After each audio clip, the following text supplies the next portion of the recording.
Welcome to another episode of the Bottom of the Stream Movie Show. My name is Adam. My name's Nick. This is the world famous Bottom of the Stream podcast. Welcome back. Welcome aboard, right? Yeah. But not to the streamboat, to the space streamboat this week. I thought you were going to say the stream ship, but you went with space stream boat. I also thought I stopped because I thought you were going to say welcome like you normally do, but you didn't. I went with welcome aboard. Went with a welcome aboard. Because we're going on a spaceship. Going on a spaceship again. Second time this season we've been on a spaceship. Yeah. Or are we? Whoa. Who knows? Yeah, because this week we are talking about a film called Orbiter 9. Orbiter 9 was released in 2017. It is a 12. It runs for 1 hour and 35 minutes. Currently rated at 5.9 out of 10 on IMDb and is a Netflix original. 5.9. That's high. Higher than we've done recently. Yeah, I suppose it is. Nearly 6. It's high. That was very true. It's higher than your average Bottom of the Stream movie. Yeah. But, well, all I'm saying is I don't want to give too much away yet. Yeah. But wasn't last week's movie a 5.6? Yes, I think so. And that was a pretty bad movie. Yeah. Don't trust the ratings, kids. Don't trust IMDb, kids. Make your own mind up. This film stars a lady called Clara Largo as Helena. Isn't that where Donald Trump goes for his weekends? Clara Largo. It does sound like it, doesn't it? She's a Spanish lady and she has not made anything in English, so I can't really give you much about what she's been up to. Also stars a guy called Alex Gonzalez. Imaginatively, his character's called Alex. He's an X-Man. Is he? Yeah. He played Riptide in X-Man First Class. Okay. Alongside Bill Milner, who was also of this parish. Oh, lovely. Been Yeah. in two films. Yeah. So they work together. And Andre Parda plays Hugo. He is very famous in Spain because there's a Spanish drama series about Pablo Escobar that's been running for years and years and years and years. Yeah. 113 episodes, I think. And he plays Pablo Escobar. Okay. In this movie, if I slip occasionally, and when I'm talking about the character Hugo, I say Steve Jobs. Please excuse me. That's fair. He was just dressed as Steve Jobs. He really was, yeah. This film was written and directed by a guy called Hatem Karachi, who wrote and directed this film and has not written or directed anything since. Oh, really? No, he's completely barren. As far as IMDb is concerned. Wonderful. However, in 2012, he was voted by GQ Magazine, I think it was GQ Magazine, as one of the top 10 Spanish filmmakers to watch. Okay. And then 5 years later, he just disappeared. Maybe he's got something epic cooking. Maybe. There's nothing on his IMDb is even coming soon. Oh, it's just something super secret. Just not there. Yeah, exactly. Do you have a one-word review of Orbiter 9? Number 9.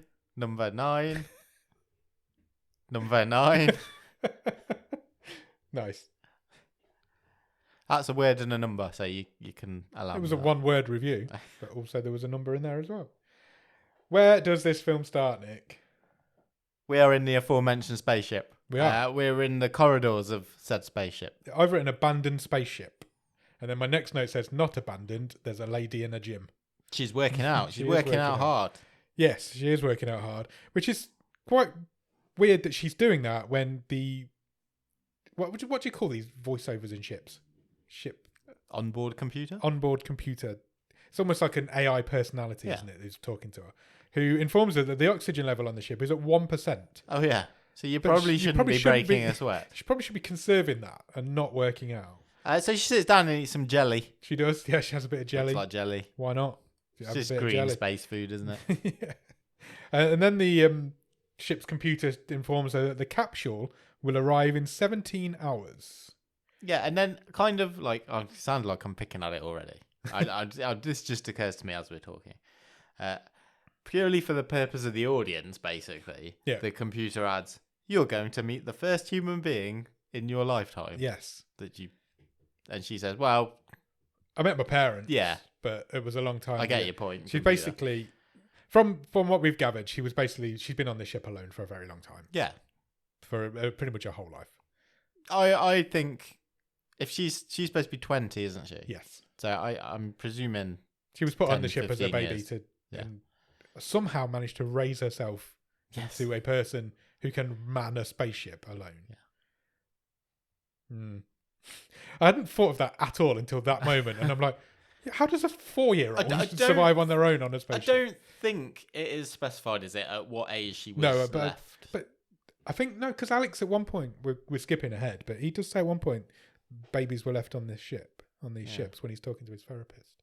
Yeah, but I mean, we don't know at what point the parents leave. That's true. Yeah. No, we don't think we do. That's a fair point. Yeah, so we find out their parents sent her off on her own, and she's been on this ship for at least a good 15 years on her own. They were with her. Yes. And the next scene is this person, this woman, watching vlogs. Yeah, she's watching old video footage of her parents. Where they're basically explaining that they have... I don't know how they've done it. They've killed themselves. There was a problem with the oxygen. Yeah, years ago. Even back then. Yeah. So they had to leave because... I think they said if they stayed, there was 1 year's supply of oxygen left. Yeah. But if they left, she would survive for like 10 years. Yeah. Because for some reason they take up that much more oxygen. So they left her alone. So maybe she's not... Maybe it's only been like 10 years. But she's been left alone on the ship for a long time. That's all we need to know. Yeah. They're the only two humans she's ever met. She's not seen another one for a very long time. Correct. That should build up. She's then called in by the supercomputer to have her weekly medical checks done. Yes. Which is fine. Everything's fine. She's all good. She could do with a bit more oxygen maybe, but she's fine. And then the ship rattles a little bit and it says, coupling initiated. Yeah, we get a docking scene. Yeah. Yes, we do. It is a ship docking with another ship. We should probably point that out. And a dude shows up. It's a hot robotics engineer. Very he hot. literally goes, I'm a hot robotics engineer and I'm here to service your ship, sorry. Yes. He's come to fix the oxygen supply, which I presume she's been waiting for a long time, but yeah, he's here now. And he's just made it in time. Yeah. Because it's at 1%. So he's just made it in time. He's travelled wherever she's going. She's not far enough away that it's an issue that she needed more oxygen because somebody's coming. Because he literally says at one point, doesn't he, if you were much further into your journey, we wouldn't have been able to come and help you. Yes, that is true. My very next note answers a question that we asked not 2 minutes ago. Because my very next note says her parents have been gone for 3 years. Oh, okay. I don't remember that happening, but I've written it down, which is why I make notes on these films. So he starts fixing the oxygen, and she is kind of watching him, chatting away to him. She's talking as if she's never met anybody. She tends to her garden. She does, yeah. Whilst he's docking, she tends to her garden. You're in one of those movies tonight, aren't you? It's on the wall. She's got a wall garden. Yeah, she has. Like lots of little herbs. You need them on a spaceship. It's becoming a thing in space Matt Damon movies. did it. He started it, didn't he? Exactly. It's becoming a thing in space movies. So she says to him, look, shall we have dinner together? I've never had dinner with anybody before. I've never met anybody before. Let's have dinner together. So he does. Yeah, he takes a little bit of convincing. Yeah, they're both a little bit... I'm here to do a job. He's a little bit standoffish at the start, isn't he? He's like, I'm not here to make friends. Tradesman. It was a bit jarring that he was a little bit off with her because you were like, well, why has he been so off? But then it does become clear, obviously, quite soon. And he says that this is the point where he says to her, look, you were lucky that you were close enough to her for us to hear your distress call. Yeah. Because if you'd have got any further to wherever this planet you're going to is, we wouldn't have heard it. And it turns out she's a colonist heading towards a planet called Celeste. Yeah. And that's where she's going. It's going to take a long time. She'll be 40. Yes, so it's another 20-year journey to go. That's halfway. Yeah. Next morning, she wakes up. The supercomputer says it's day 7,410 of her voyage. And she realizes she can suddenly breathe a little bit better. Yeah. She's like, oh. I can breathe better. I can breathe better. Yeah. So she goes and thanks him. He's like, I'm nearly done. She's like, great. I can have a workout. Yeah. And breathe. So I'm going to go and do a workout. So she does that. He says to her, I can't have dinner with you tonight. I've only got a few hours of work left to do, and I need to have some kip. I need a rest. I've got a long journey back. Yeah, because it's a long way back. Then he goes to bed, goes to sleep, and she comes in and climbs on him. Yeah. This was a bit creepy, wasn't it? Yeah, he's asleep. Yeah. And she just mounts him. Yeah, literally and watches him. Yeah. And she's kind of like staring right into his face. And before he even opens his eyes, he's like, what are you doing? Yeah. Why are you climbing on me? And she said, look, basically, I've been alone for all these years. I'm going to be alone for another 20 years. Yeah, she's like, leave. I'm taking this opportunity. I'm having you whether you like it or not. So he lets her kiss him. They have a bit of a kiss. And the rest. Because they wake up the next morning and clearly some naughty has happened. Because he wakes up with her in his bed. And then he's like, right, I'm off. Yeah, he tries to He doesn't sneak even out. say bye. He tries to sneak out of a spaceship. Except he's got to put a spacesuit on and undock. Yes, because he's been docked for all this time. So he's like, as he's getting dressed, he's like, yep, I was going to go. I'm sorry. He's literally just about to go through the airlock. And Yeah. she's like, whoa, where are you going? Whoa. Can't just leave. But he does. He goes through the airlock. He says to her, Alex says to Helena, I'm sorry about last night. Yeah. And she says, I'm not. It was a bit corny, wasn't it? And then he leaves. So he goes through the airlock, but on the other side of the airlock is a corridor. Yeah. Which is a bit strange. I was like, what's happening here? I thought it was his ship. Yeah, I thought did he'd as gone well. onto his ship. He's in the bowels of his cruiser. And then he goes in a lift in an elevator. Yeah, I'm still like, okay. Okay, fair enough. It's a big ship. I was expecting it to be like a one-man pod, but it wasn't. And then he walks through a door and he's outside on Earth. In the woods. Oh, it was great. I sat up and I was like, okay. I was like, okay. Okay, I'm in. Yeah. This isn't what I was expecting. Give me a twist after 20 minutes. Yeah, I'd love a 20-minute twist. Yeah. I was fully on board at this point. I was like, right. Because I've gone, this is not going to be the film I thought it was. Exactly. This is not what I was expecting. This has taken a turn already. Didn't say spoiler warning, but hey, you're here already, so. There's a massive spoiler warning in the episode description. People know what this show's all about by now.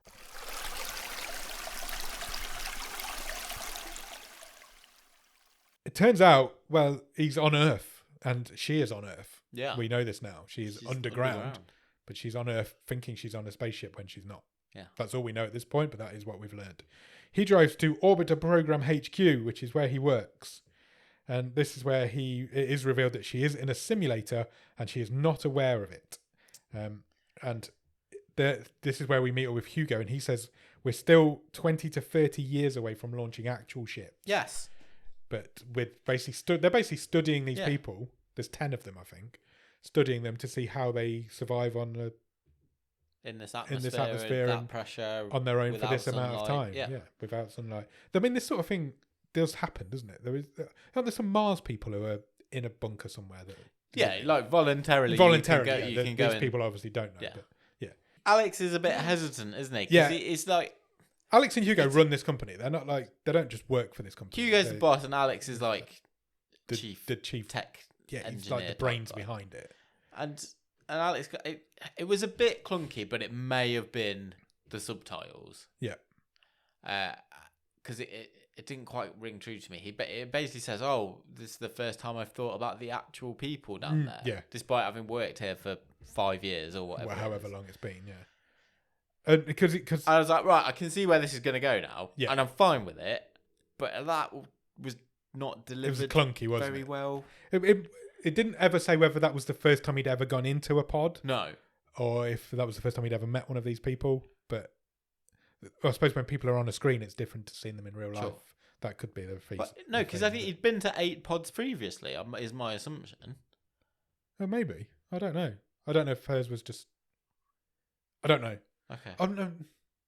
Maybe. It did mention later on that he got some sort of radiation poisoning from being in them. Yeah. So possibly.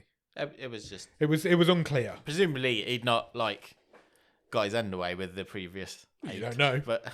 They weren't all women, but you never know with these Spanish people. And Hugo says to him, look, you can't focus on the 10 people that we've got here because we're doing this. He does, because Hugo says, go home, read up on number 10. Oh, yeah, no, you're right, it does. Yeah, because you're going there tomorrow. Yeah, so you're probably right. But Hugo also says to him, look, you can't focus on 10 people when we're trying to save the entire human race. Yeah. There's billions of people that are going to benefit from this. And then Alex heads home. He meets up with some mates. And I think his mate's like a doctor, isn't he? Yes.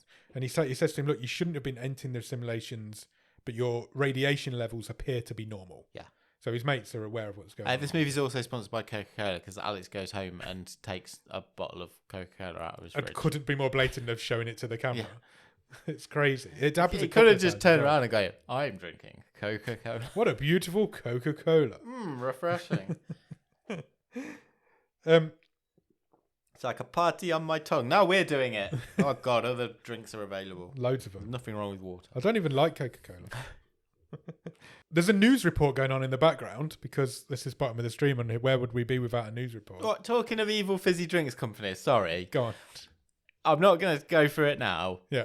But if anyone's interested, Google, why did Pepsi have the 6th largest navy in the world?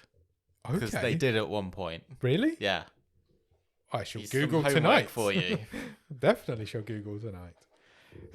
There's a news report going on in the background because it's bottom of the stream, and where would we be without them? Alex has got the news on, and the news is about him because this is the 5th anniversary of the first flight with a fully Android crew, which left 207 humans dead. Yes. And Alex designed the androids. Yes. However, still seems to work at quite a high level. This was the first attempt to get off Earth. Celeste. Yeah, to get off Earth. All of them died. 207 people died. It was pretty much Alex's fault, and this is the 5th year anniversary of that. And the news literally goes, we tried to contact designer Alex Rojas for comment, and we could not. We couldn't find him because he's underground with a woman. We're back on the ship. Helena ship simulation. She says she wishes it had taken him a little bit longer because she's kind of lonely again now. I suppose it's if you've never had the contact with the outside world. When you've had it, you can't miss it until you've had it, can you? Then he goes to see his therapist, who is a dog. A computer dog? A computer dog. So it's anonymous therapizing. Yeah, because at first I thought he was going to like a peep show. It looked like a sex club. Yeah. It really did. But it's quite an interesting concept. It's anonymous therapizing. You don't see your therapist, they don't see you. And you take on like an avatar, and his therapist just happened to be a dog. Yeah. And he was chatting away to this dog as if it was normal. And he pretty much comes clean to her straight away, doesn't he? He's like, there are people in the simulators. And she says, yeah, I know. It's the scientists. Yeah, the scientists. Couples. And he's like, no, there's babies who have been there their whole lives. Yeah. There. And her face is like, oh my God. She then ponders, we cut to Alex pondering his new epiphany. There's a pondering on a rooftop. Yeah. And then we cut to the therapist also pondering, also on a rooftop. Yeah. But she's smoking a cigarette. And then Helena's also pondering in the spaceship because she's missing Alex. Yeah. It's a pondering montage. Pontage. He's at home now and he's watching her on some cameras because he's got cameras set up in his house to watch these people as well. Yeah, well, he needs to work from home. Yeah, sometimes. It's a pandemic going on, isn't there? Then he drives into work. And it turns out he's not going to work. He's going to her pod. He's gone like around the back, I think. Around the back way. Yeah. and whilst he's around the back way, he starts the docking process. So he basically turned up at Orbiter 9 again. Orbiter 9 is the name of her pod. Yeah. It's just basically like a little bunker in the middle of a forest, isn't it? There's like 10 of them. You see them from above. With a fence around it that says radiation, don't go anywhere near this. And he goes in. And he goes into the spaceship. Doesn't bother putting his spaceship on. Doesn't bother putting his spaceship on. His baseball top on. And scares the living shit out of her because she's like, it took him 17 days to get here last time. And then all of a sudden, the docking's happening again. And he just wanders in with a t-shirt on. She's like, what the fuck is going on? And he doesn't beat around the bush. He doesn't give her much time to process Not this at all. information that he's giving to her. Not at all. He tells her the truth and he tells her straight away what's going on. He points out to her the cameras that are hidden around the place. Yeah. He shows her them. He's already deactivated those remotely. Yes. And he removes the chip that's in her arm because she is being biometrically tracked, which she wasn't really aware of. And he's like, right, we need to go. We need to leave. And I'm like... She gets no say in this. No, not at all. And I'm like, she's lived here her whole life and you're just taking her away. It reminded me a little bit. Have you seen Room with Jacob Tremblay? There's a lot of that sort of themes to it.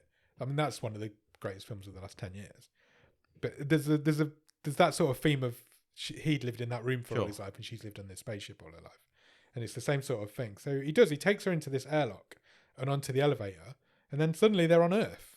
And she is very freaked out by this change of events. He puts her in a box in his truck. Well, first, she can't see properly to start with. No, she's not seen sunlight. She's never been out in the sunlight before. She's completely pale.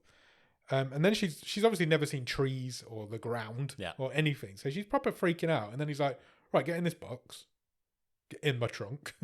So he does. She does. He drives an electric Toyota Hilux, which doesn't exist. Okay. Yet. They are developing one. It's the future, man. They're developing one, but there is not one out there at the moment. So he locks her in this, it's like a radiation box, isn't it? Because for some reason, going into these simulators causes radiation poisoning. And so when he leaves, he has to put his suit in the Correct. in the box in the back of his truck. So he takes the suit out and he puts her in it. And he nearly gets caught by the security guards because they're like, this truck's giving off more radiation than it normally would. Yeah. But then they're like, oh, you've left your suit out of the box, you silly Wally. Yeah, exactly. And they open up the thing and he's allowed to go. So he takes it to the top of a hill because that's where people in movies go to explain things. Yeah, he outlines the truth to her, doesn't he? He basically tells her the full story. And says, yeah, the oxygen thing was a hoax. I was really what I was doing was checking the onboard computer. Yeah, just to make sure it was all on board and on working. She asks about her parents, and he says, yeah, they're not really your parents. No. They were on the payroll. They're scientists. They were scientists. Were they not really her parents? I think they were her parents, were they? Oh, I didn't think so. Oh, I thought they were, but they'd given her up as part of this experiment. But I might be wrong. I thought they were just... They were definitely a married couple. Employees. Yes, they were. Yeah. Yeah. Okay. I might be wrong. She said she wants to see them. He said she can't. They're military scientists. So he's like, let's go back to my apartment. We can live there. We'll sort it out from there. Yeah, work out what we're going to do. Yeah. And when they get home, they get into bed, and then she hears some thunder. Again, she's never heard thunder before. She said, what is that? What the hell is that noise?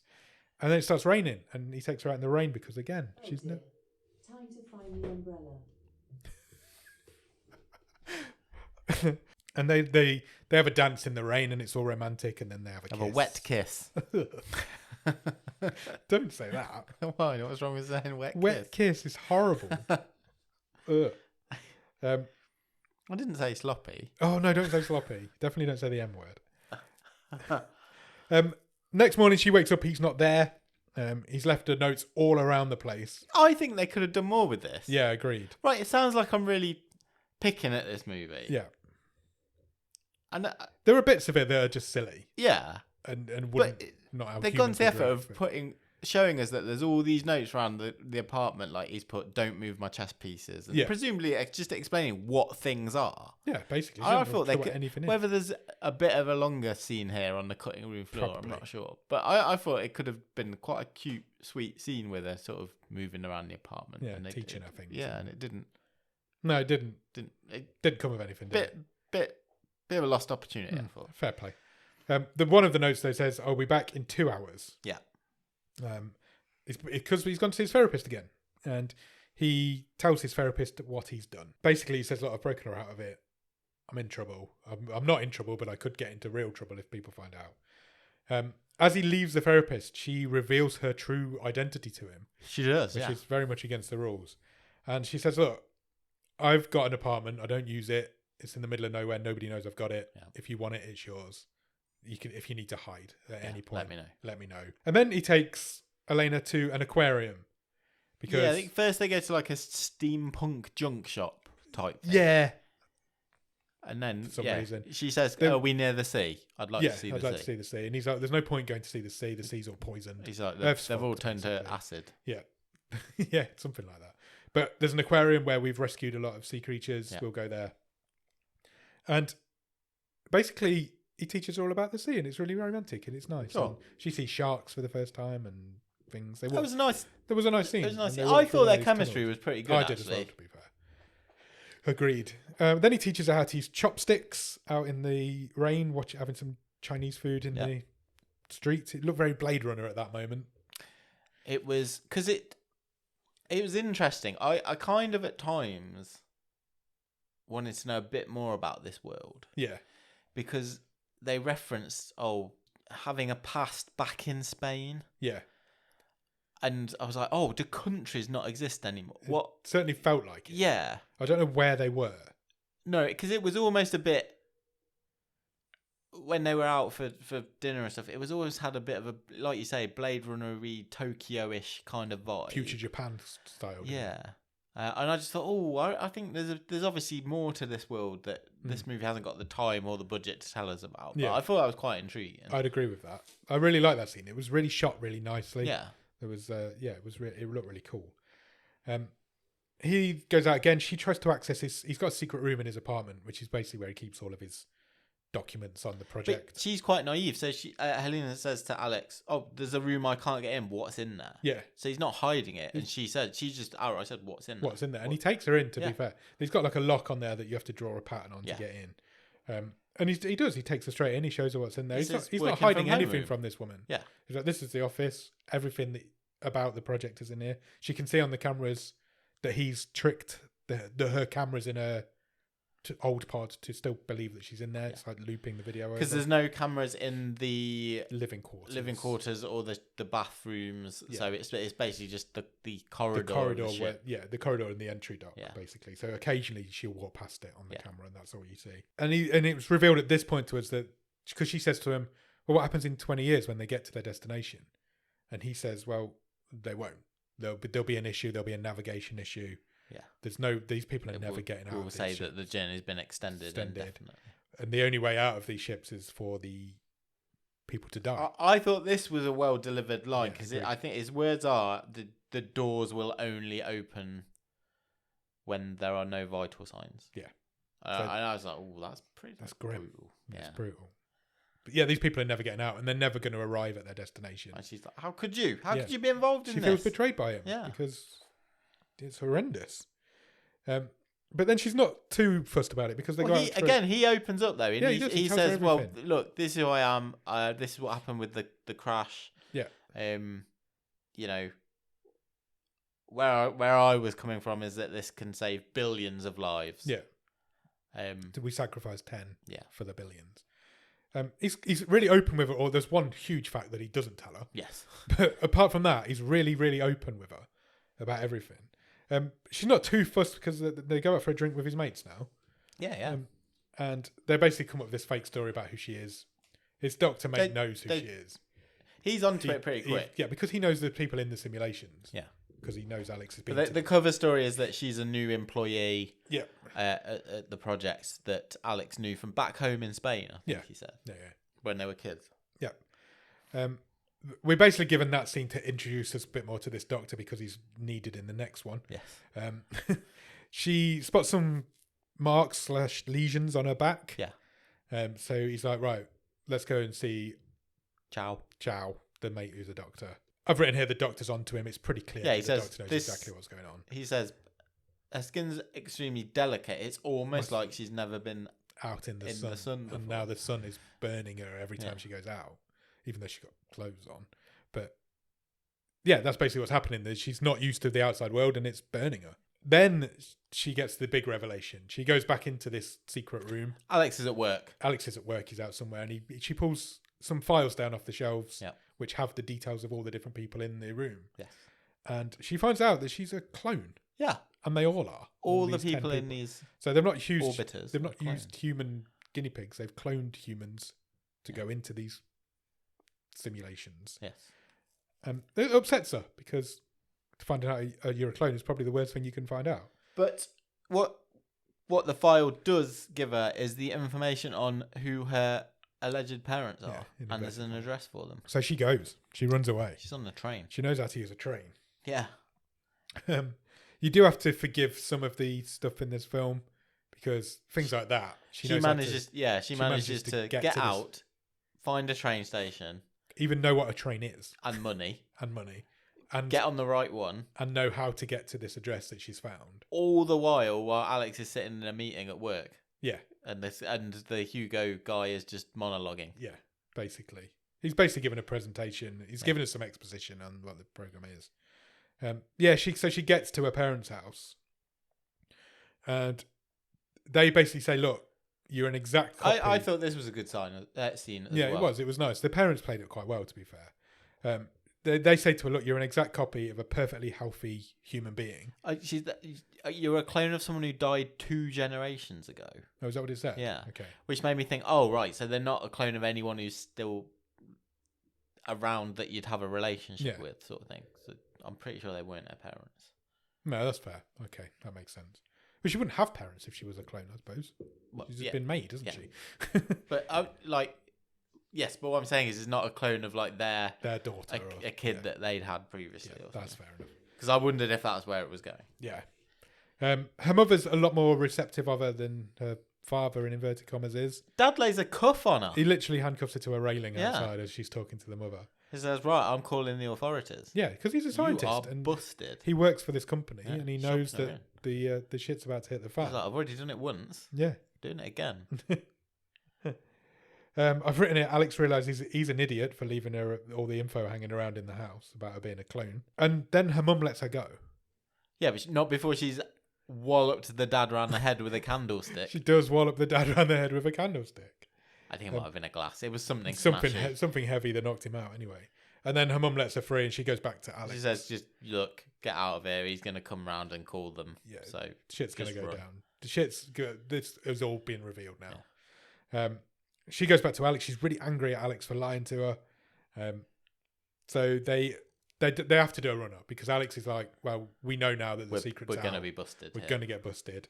They head hit to the road. They hit the road and head to a motel where he calls the therapist from Sylvia, and he says, "I need this place that you offered me earlier. Can we meet up so I can get the key from you?"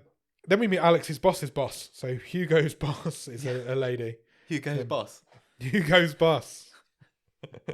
She basically says to Hugo, "Look, there's no way she can go back in." She actually says, "I don't care. Yeah. If she goes back in or not. Yeah. Just sort this fucking mess out. Just sort it out. Steve Jobs looking nerd. He looks more like Steve Jobs than he does Pablo Escobar. That's for sure. He says she can't. She pretty much can't go back in, but you need to find her and you need to sort it out. Yeah. Implying you need to get rid. They go to the therapist's office.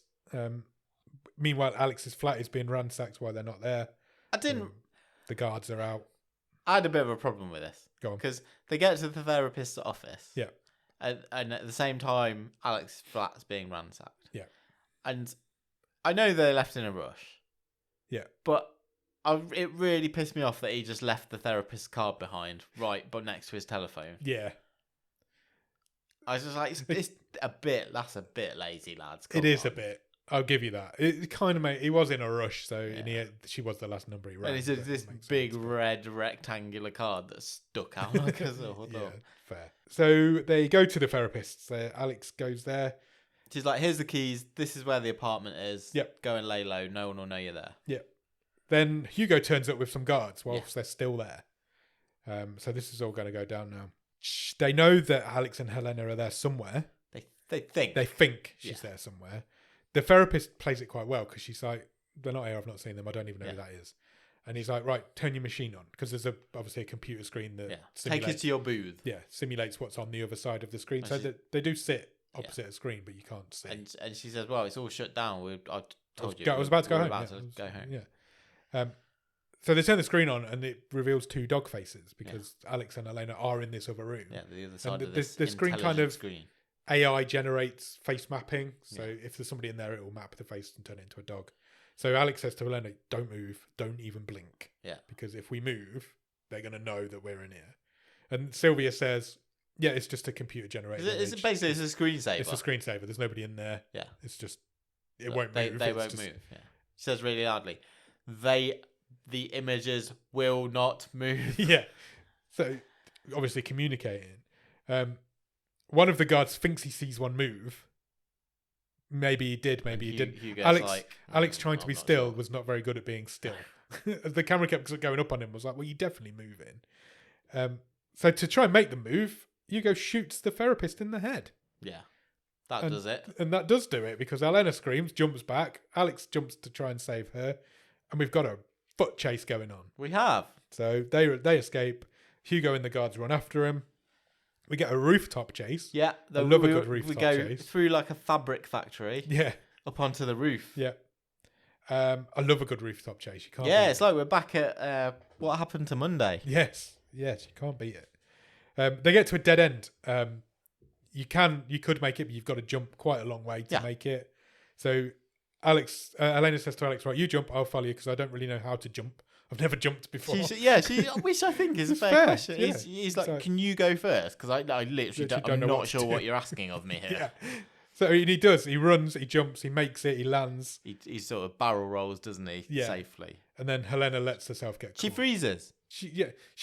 I think she froze at first, but then it changed in her head to, "I can save him now by getting myself caught." Escape. So she gets herself caught, basically. Alex doesn't try and go after it. He just goes to a pub. He goes straight to a bar to drown his sorrows. He meets up with his mate, the doctor. What was his name? Ciao. And he says to her, look, she's not in a good place. She has a mutation in her epidermis. Yes, I've got the skin results. Yes, and that means that she can't live outside the simulation. Yeah. She's been in there too long. Eventually it will kill her because the exposure will kill her. Yeah, she's not used to the outside world. And Alex says, well, they won't put her back in, so there's only one option: they're going to kill her. We cut then to Hugo. Oh no! And then at the end of the scene, Charles goes, "And there's something else."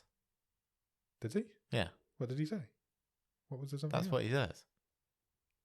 And then the scene cuts, and then it cuts to. Oh, I don't remember that bit. Yeah, so he tells Alex about the skin mutation, and he says, "And there's something else." Right. And then the scene. Oh, okay. And then the I know scene. what there's something else. Yeah, yeah. And then the scene cuts Yeah. to Alex and Chow having a hug outside. Yes, and it they does. go in their separate ways. Yeah. Okay. And fair. we, the audience, do not know What there's to something what else. he was referring. I had not picked up on that, but well done. We cut to Hugo and Elena having a conversation.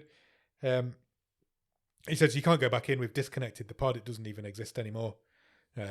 And you're absolutely no use to me whatsoever. Yeah, because he's like, your biometrics are compromised. Yeah. The readings are useless for us. Yeah. She says that's fine, but you must leave Alex alone. Yeah. I don't care what you do to me. Leave him alone. Hugo then goes to see his boss.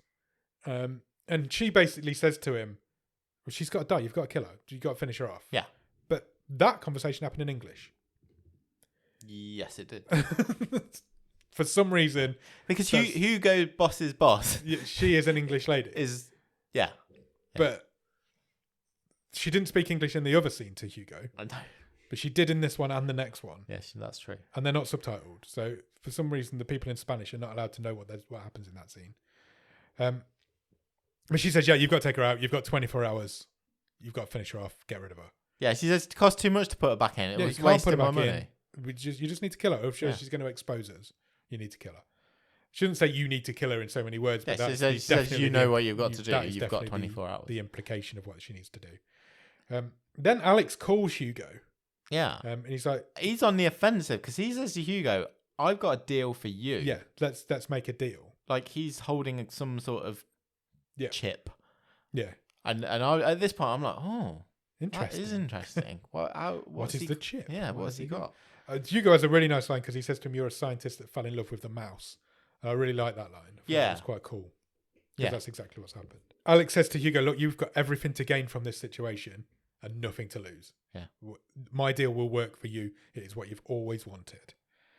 And then Alex drives to the office. Yeah, and we've got a montage of Alex driving to the site. Yep. And Helena is strapped to a gurney, and they're basically taking her to be put down. Yeah, they're going to put her down. There's a man with a lethal injection ready for her. Alex speeds to the side, breaks down the gates, drives straight through the gates. Yeah. Gets out of the car and immediately gets shot by a guard. Yeah, he gets out. He's like, I'm here to see Hugo. Hugo knows I'm coming. And then he just gets shot anyway. Yeah, the guard just shoots him anyway. Well, it's a bit OT. To be fair, the guard did say to him, look, stop Yeah. moving, but he didn't. And then Hugo comes running out, saves him basically. And Alex says to him, look, I want to go in with her. Put me in there with her. There'll be two people in there. And it'll all be sorted. This is what you've always wanted. So they do. They get reunited. We're still like, oh, we don't know what this deal is yet. No, we don't know what the deal is But yet. suddenly, Helena is off the gurney, and we cut to them being reunited. Yeah, Alex basically. and Helena are the other side of like a viewing window. Yeah. Hugo and the suits are watching them. Yeah. And they have a kiss and a cuddle. Yep. Remarkably, Alex has recovered quickly from his gunshot wound, but quite quickly. It's the future. It went so through maybe his you could shoulder. do that. It was fine. Yeah. And they reveal to Hugo that Elena is pregnant. Yeah, she's gonna have a little girl. Yes, which means, and Hugo apparently has always wanted to monitor a birth in the simulator to see how it would work. It's been his lifelong ambition. Yeah. And so he goes and tells his boss. His boss says, again, in English, I don't give a shit. It's your call. It's your fuck up. Yeah. If you want to monitor that, do what you want, basically is what she says. And Elena walks right. I don't know why I just went to Jonathan Ross mode then. She walks right up to the window to Hugo's face on the other side. Yeah. And she says, I have one condition: Yeah. war. That's the last time we see him. And that is the last time we see any of them. Because, and except Hugo, we see an older Hugo. We do, now. yeah. A much older Hugo is now standing outside Orbiter 9. Yeah. Outside the pod. He's what? He's grey, he's old, he's got a beard. Yeah. He's 20 years older than he was previously. And did you pick up on sort of some of the background noise? No. So there's a lot of ships flying around and explosions going on. Yeah, so I think it was ships launching. Yeah, I think you're right. Yeah. It certainly seemed that way. Yeah. And then what I would describe as a teenage girl walks out of Orbiter 9. Yeah. And kind of looks back over her shoulder. She smiles at Hugo, and Hugo smiles like it looks like Hugo's affection. Absolutely, it is absolutely affection. And then she looks back over her shoulder, and you can see there's somebody. You can see there's somebody there. We don't know who it is, and then the film ends. Yeah. What did you think of this film, Nick? Do you know what? On the whole, I enjoyed this film. I agree. I thought it was a lot. I feel like I've expecting. picked at it a lot in the review. Yeah, but we tend to do that with the good films because we tend to pick at the minor things that we wouldn't necessarily pick up on a bad film. I enjoyed it. I enjoyed it a lot. It was not at all what I was expecting. I was expecting more of a Origins Unknown kind of situation here. That sort of vibe. This film that film wishes it was this film. I always say, well, not always, but a lot of the time we just have twist for twist's sake. This was well placed and it worked. 20 minutes in. Give me a twist 20 minutes into the film and then explain everything to me afterwards. Yeah, I'm all right with that. It's a much better way of doing it than revealing it at the end. That this is the twist that she's not really on a ship. I liked the way the ending was handled as well. So the condition presumably is that their daughter gets to leave the pod and go for real and go to the new planet. Yeah. Hugo's obviously watched her grow up on these monitors over the years. Yeah, that's the affection. Everything makes sense. That's what I would say about this film. There's nothing wrong with it because everything makes sense in the end. Whereas Alex and Helena will stay behind to die. I guess. Yeah. Well, they can't go out because the radiation will kill them. Yeah. So yeah, they're going to die in the ship. I thought it was a lot better than I was expecting. About halfway through, I was like, I'm actually really enjoying this. I didn't check my watch once. No, I didn't. No, my phone never went into my hand. I was invested. Yeah, it's not perfect. I had to rewind. Lazy at parts. Yeah, there are bits of it that are lazy. Some of the writing's a bit shoddy. But on the whole, I think the performances were good. Yeah, agreed. I had to rewind a couple of times because, again, there's no fucking dub in this film. It's the third time. We've never had it before. There's the third time this season has happened. But this is... It's pretty niche and bottom of the stream, isn't it? Oh, yeah, 100%. So I'm surprised it's not happened to... I think what I'm saying is I'm surprised it's not happened to us more often. Yeah. In the history of this show. The two we've had before have both been French films, and this one's Spanish, so there doesn't seem to be any rhyme or reason of what is and what isn't dubbed. It isn't dubbed into any other languages, in fact, on Netflix. There's only Spanish. There's only the Spanish audio on there. Yes. But on the whole, I think it's a really good film. There's a really nice story. If you're looking for a fun sci-fi romantic love story, that's what you got, and that's what it is. Yeah. No issue with it. Yeah, I really enjoyed it. Yeah, I enjoyed it a lot more than I was expecting to. Yeah, I don't really do space films. I don't really get a lot out of them. But no, and the things we've picked it apart on are small things because if we'd have really wanted to go at it, I could have gone on. He's pretty horrible to her. Yeah, the things that he's done by being involved in this project, and they do try to address it, but it's low budget. I can understand why. Yeah. He makes up for it. Yeah. Because of how he handles the situation. But yeah. I would have liked to have known more about this world, I think. But that's not going to happen in a film of this budget. No. And no, it's not. It works because it is small scale. Yeah, absolutely. Yeah. What's the best thing about it? Is it the twist? Yeah, I think it probably is. Is it flipping your expectations like that? So early on as well. So I wasn't expecting it to not be a space film, which me neither. A space film. Me neither. And I think it probably is the twist. Yeah. What would you change about it? I'd like you just said, I'd like a little bit more world building somehow. Yeah. Even if you just do it for a news report of the world's going to end in 20 years, we're fucked. Yeah, and We we're need to here sort it because out. of Because of this, war, this, or and we've this. broken the environment. Because when he's driving home after having visited her for the first time,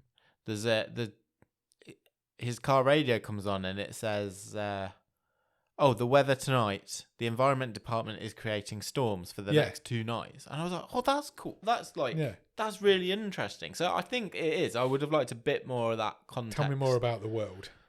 But again, I understand why that's not here. Yes, same.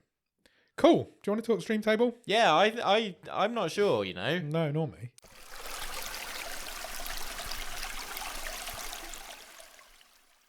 Shall I read up from? I'm not going to read from the bottom. We're not anywhere near the bottom of the stream. Okay, I will suggest a starting point. I think it's it's going to fit in the top 10. 10. Okay. So let's go to the top 10. Current top 10, and the bottom of the stream season 6 stream table is at number 10, A Classic Horror Story. At number 9, The Perfection. At number 8, Containment. At number 7 is Arlo the Alligator Boy. At number 6 is Aries. At number 5 is Good Time. At number 4 is Hello, My Name is Doris. At number 3 is What Happened on Monday.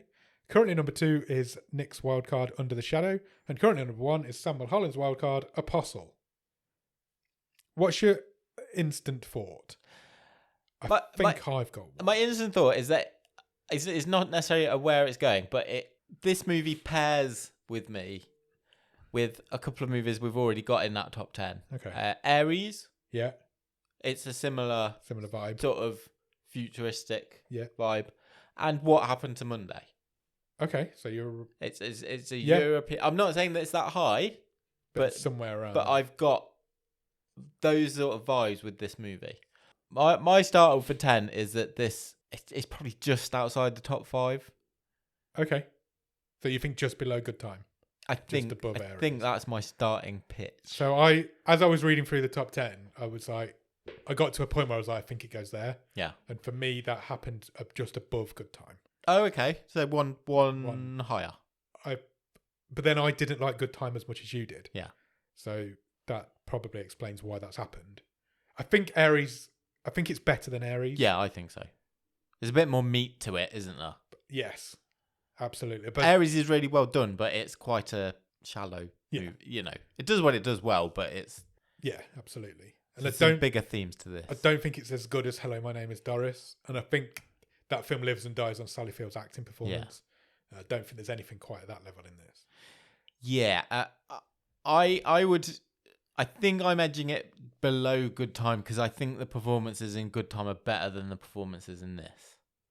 That's fair. But this is more my kind of jam than that movie. If you were going to watch one again, which one would you watch?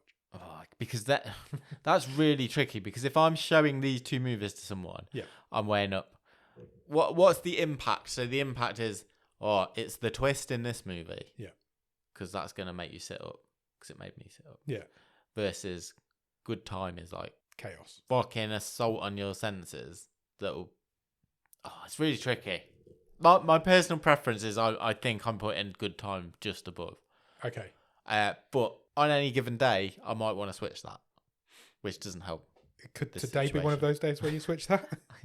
I can't remember who owes who a favour. We leveled up last week. Oh, did we? Yeah, because I got a bloodbath at the House of Death above where Get In was, and you got Get In where Get In is. I think I'd rather have a favour in the bank. Okay. So we go in at this point. So we go 5th. I'd rather have a favour in the bank than fight for Good Time. There's a good time in the season to have a favour in the bank. Yeah. If you want to crack the top 5, then I'm Good Time. I'll go with it. I will never watch Good Time again. Okay. I know for that for a fact. I can't say that about this film. So for me, I think that's the right place to put it. This was a real pleasant surprise. When this came out of the bag, I thought we'd be talking bottom of the stream. Because it does not look like a good film. Yeah. However, it is a good film. It's a good film. 5th. Who'd have thunk it? I think that's a really good result. I was not, wouldn't have expected that. No. But I think it's fair. Agreed. Cool. Okay. Do you want to pick next week's film? Yeah, let's do it. What would you like to get from next week, Nick? Action. Action? Yeah. Okay, let's see what we get, shall we? Interesting. It has picked a film called Before I Wake. Are you aware of what Before I Wake is? I do not think I am. I am. Okay. However, only because of what has happened on this show previously. Right. And I'll go into it more. Before I Wake is a drama, fantasy, horror, thriller film from 2016. Okay. Before I Wake is written and directed by Mike Flanagan. Oh, right. Okay. So- Interesting. I am fully aware of Mike Flanagan's work. I am aware of Mike Flanagan's work because of Hush. You would say that anything Mike Flanagan does now is definitely not bottom of the stream. Completely agreed. And I am, since we've watched Hush, I've watched pretty much everything he's made. However, I have avoided Before I Wake because I knew it was on our long list. Okay. So when this was put on the long list, I had not heard of it. You clearly haven't heard of it. No. So it is therefore allowed on the bottom of the stream rules. Yeah? Happy? Yeah, I am. Good. I'm cool with that. Good. And as long as you're cool with it, that's all that really matters. Do you want to know a synopsis? Yes, please. In this intense and heart-pounding supernatural thriller, Jesse and Mark decide to take in a sweet and loving 8-year-old boy, Cody. Unbeknownst to them, Cody is terrified of falling asleep. At first, they assume his previous unstable homes caused his aversion to sleep, but soon discover why. Cody's dreams manifest in reality as he sleeps. In one moment, they experience the incredible wonder of Cody's imagination, and in the next, the horrific nature of his night terrors. To save their new family, Jesse and Mark embark on a dangerous hunt to uncover the truth behind Cody's nightmares. Okay. There's a bit of a cast in this as well, I'm not going to lie to you. Ooh, I'm excited. So Jesse and Mark are played by Kate Bosworth and Thomas Jane. Okay. So Thomas Jane's been on the show before, I believe. Yeah, Kate Bosworth from The Island. Yes, indeed. Cody is played by Jacob Tremblay, who works with Flanagan a lot. He's in Doctor Sleep. Yeah. He was in The Room, which I mentioned previously. Okay. Weird coincidences happen, don't they? I mentioned The Room on this show. It's earlier. true. Small world. Jacob Tremblay. And I personally think he's one of the greatest child actors in this world at the moment. It's going to be an interesting one, that. I think we might have a contender, maybe. We love Flanagan on this show. He's off this parish. Yeah. And Hush did very well. And this was the film that came out just after Hush. Okay. They're both released in the same year. So, yeah, go out and watch Before I Wake. I'm really excited to actually finally watch it. Yeah, that would be awesome. And in the meantime, check us out on Instagram, Twitter, and Letterboxd. Our address is at BOTS_podcast. If you want to drop us an email, our email address is bottomofthestream@gmail.com. If you want to go to our website, it's bottomofthestream.com. On the website, you'll find every episode we've ever recorded, all the stream tables, all the other cool stuff, and you'll even find some merch if you want to buy a Bottom of the Stream Handbag? handbag. Have we said that before? I don't Possibly, know. but I think actually there might be a handbag, whereas all the other stuff's not there. But What about man bag? There's definitely a man bag. Excellent. I'm on So it. yeah, go and buy one of those. When you've done all that, head over to Patreon, patreon.com/bottom of the stream. For a couple of quid every month, you will get early access to episodes. You will get bonus episodes. You will get a newsletter that Nick writes every month. And if you come in at the top level, you will get a wild card, which means you can pick the film that we watch that week, and the randomizer gets the week off. Correct. After you've done all of that, head over to Discord. We have a lot of fun in the Discord community. We had a couple of new people join this week as well, which was nice. Yeah. So welcome to those people. More the merrier. Come on board. Come on board. We're starting to do a lot more film watch-alongs in there. So we get on a call together and watch a film at the same time. Yeah, it's been good fun. Good, really good fun. And yeah, do all of that, and then Nick can do his bit now. Yeah. What's my bit again? Where you talk about reviews. And shit. Yeah, we would like to say, if you've got a few minutes to spare, please consider leaving us a review. Anyway, you can review podcasts, Podbean, Spotify, Podchaser, Cephalopod, Apple Podcasts. Did them in a different order this time. You threw me. Because it really helps get us noticed, puts our little podcast in front of the eyes and in the ears of more people. Maybe you could write a review in a big file of sciencey stuff, because that's what would happen in this movie, wouldn't it? Yeah, absolutely would. Full of info about clones and your parents that aren't really your parents. Do a box file. That's what I want. A box file. Yeah. I like it. I bet you can order one of those as well. Probably can. It's in the merch section. So If yeah, you need any stationery. go out and do all of that. And when you've done all of that, go and watch Before I Wake. And we will be back on Monday for The Wave and next Thursday to talk about Flanagan film. Cheers. Bye.